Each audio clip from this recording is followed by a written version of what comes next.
हरे कृष्णा, राधे राधे। एक बार फिर से आप सभी का बहुत बहुत स्वागत करती हूँ आपके अपने चैनल कृष्ण प्रिया में। आज हम इस वीडियो में आपको बताएंगे कि फाल्गुन मास के शुक्ल पक्ष की आंवल की एकादशी की पूजा विधि क्या है। अगर घर के आसपास में कोई भी आंवले का वृक्ष नहीं है तो आंवले की पूजा हमें किस तरह से करनी है।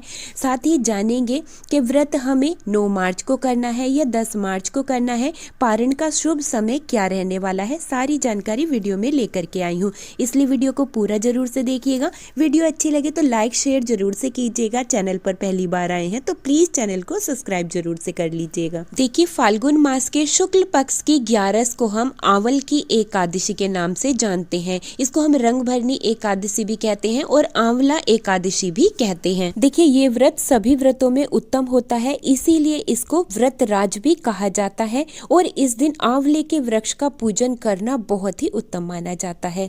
तो देखिए, सबसे पहले आपको क्या करना है, आंवल की एकादशी के दिन सुबह जल्दी उठना है, फिर स्नान करना है, साफ और धुले हुए वस्त्र आपको धारण करने हैं। हो सके तो आप पीले रंग के वस्त्र धारण करें, नीले, काले, ग्रे कलर के वस्त्र आप ना पहने। उसके बाद में जहाँ पर आपको पूजा करनी है उस स्थान को बहुत ही अच्छे से आपको पवित्र कर लेना है और एक चौकी लेनी है। ये पूजा आप घर के मंदिर में भी कर सकते हैं और अलग से चौकी लगाकर भी कर सकते हैं। अगर आप अलग से चौकी लगाकर पूजा कर रहे हैं तो आप देखें कि अगर घर में कोई ईशान कोण है तो आप वहां पर चौकी रखकर अगर पूजा करते हैं तो बहुत ही शुभ और फलकारी रहता है।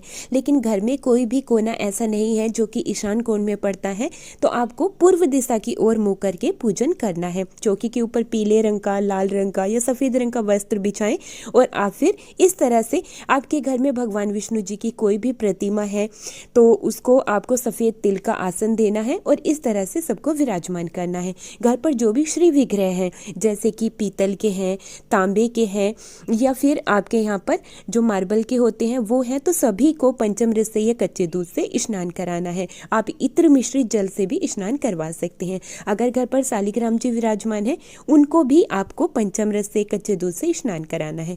फिर आपको दीप कलश की स्थापना करनी है। यहाँ पर मैं दीप कलश की स्थापना कर रही हूँ, आप श्री कलश की स्थापना भी कर सकते हैं।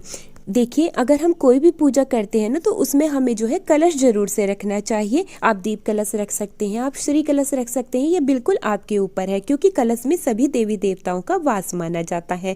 तो कलश के अंदर जो आपने जल भरा है उसमें थोड़ा सा गंगा जल मिला लें, एक हल्दी की गांठ, हरी इलायची, कमल गट्टा, लौंग का एक जोड़ा और कुछ मीठा जैसे मिश्री या बतासा आप डाल सकते हैं, गुड़ भी डाल सकते हैं। फिर कलश के ऊपर एक प्लेट रखनी है, इसको हम पूर्ण पात्र बोलते हैं। तो इसमें आप पहले जो है चंदन से स्वास्तिक बना लें और आप सफेद तिल जरूर से रखें। दीपक को आसन देने के लिए आप जौ या कोई अनाज भी रख सकते हैं, ठीक है। फिर आपको दीपक को विराजमान करना है और दीपक के अंदर थोड़े से तिल जरूर से आप डाल लें, क्योंकि खाली दीपक नहीं जलाया जाता है, ठीक है। फिर आपको कलश का पूजन कर लेना है। कलश के ऊपर स्वास्तिक बना दे और आप जो है पुष्प अर्पित करके और हाथ जोड़ करके सभी देवी देवताओं का आवाहन कलश में करें। अच्छा, अगर आपके घर के आसपास में कोई आंवले का वृक्ष है तो वहां पर भी आपको इसी तरह से कलश स्थापित करना है और इसी तरह से पूजन करना है। देखिए, आंवल की एकादशी के दिन भगवान विष्णु जी के साथ साथ माता लक्ष्मी जी का पूजन जरूर से करें। देखिए, ये एकादशी बहुत ही फलकारी होती है और तुरंत फल देने वाली एकादशी मानी जाती है।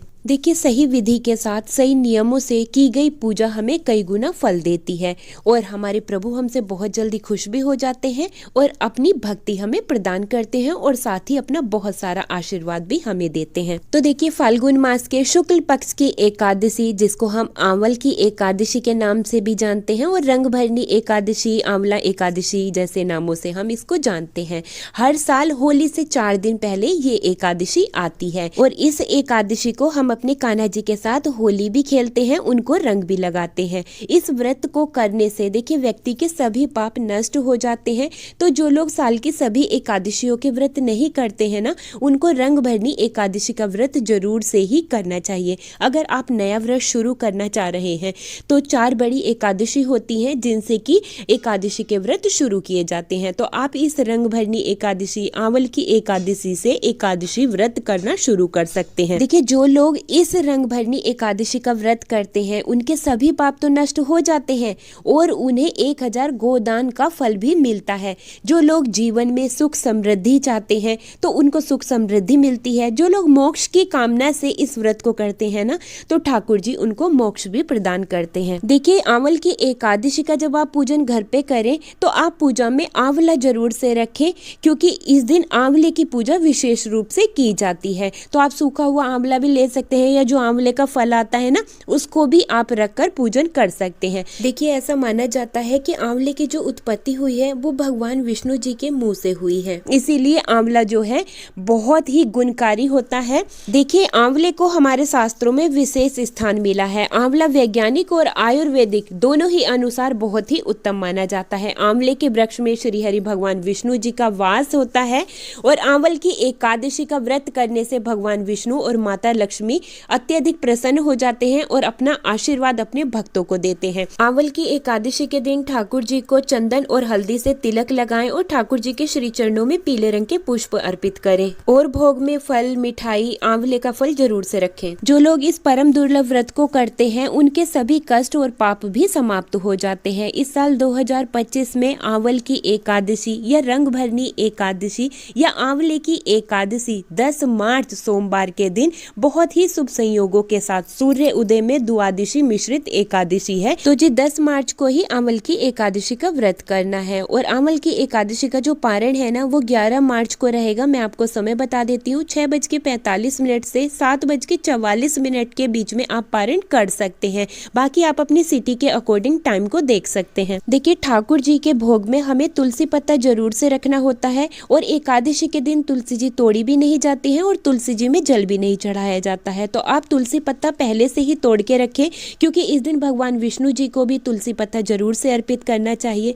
हो सके तो आपको मंजरी वाली तुलसी जी जरूर से अर्पित आप करें, शालीग्राम जी को, लड्डू गोपाल जी को, बहुत ही अच्छा रहता है। देखिए, आंवल की एकादशी का पूजन हो जाने के बाद, व्रत कथा का पाठ हो जाने के बाद में आप जो भी मंत्र जाप करते हैं या आप जैसे कि राधा कृपा कटाक्ष का पाठ करते हैं, विष्णु सहस्त्र नाम का पाठ करते हैं, उसके हो जाने के बाद में आपको जो है एक छोटा सा हवन या घर पर अग्यारी जरूर से करनी चाहिए।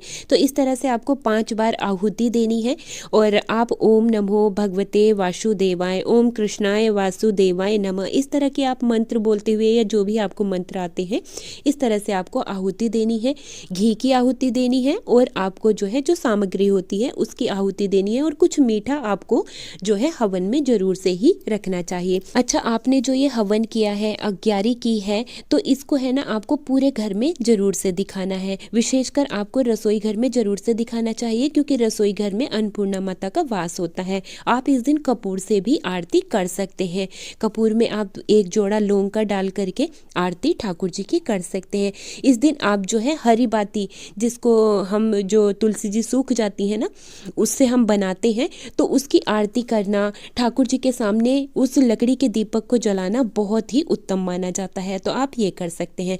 अच्छा, इस दिन देखिए, आंवले का सेवन आपको जरूर से करना है। आंवले का सागार आपको जरूर से ही लेना है। इस दिन आंवले का पूजन करना, आंवले का सागार लेना बहुत ही उत्तम माना जाता है। तो आप इस तरह से कर सकते हैं। और इस दिन भगवान विष्णु, माता लक्ष्मी जी के साथ साथ आपको भगवान परशुराम जी का भी पूजन करना चाहिए। इसके अलावा इस दिन आप अपने घर पर भजन कीर्तन करवा सकते हैं, बहुत ही अच्छा रहता है। ठाकुर जी के नाम का जाप आप अधिक से अधिक करें। पूजा में कुछ दक्षिणा जरूर से रखनी चाहिए। फिर पूजा में रही हुई कमी के लिए ठाकुर जी से क्षमा याचना करें और ठाकुर जी के श्री चरणों में अपने मस्तक को रखकर ठाकुर जी से आशीर्वाद जरूर से मांगे। तो इस तरह से आप जो है घर पर ही आंवल की एकादशी का पूजन कर सकते हैं। उम्मीद करती हूँ आज की ये वीडियो आप सभी को बहुत ही पसंद आई होगी। वीडियो अच्छी लगी है तो लाइक शेयर जरूर से कीजिएगा। अब मैं वीडियो को यहीं पर ही रोकते हुए लेती हूँ आप सभी से विदा। मिलती हूँ एक और नई वीडियो के साथ। तब तक के लिए आप सभी को प्यार भरा राधे राधे, हरे कृष्णा।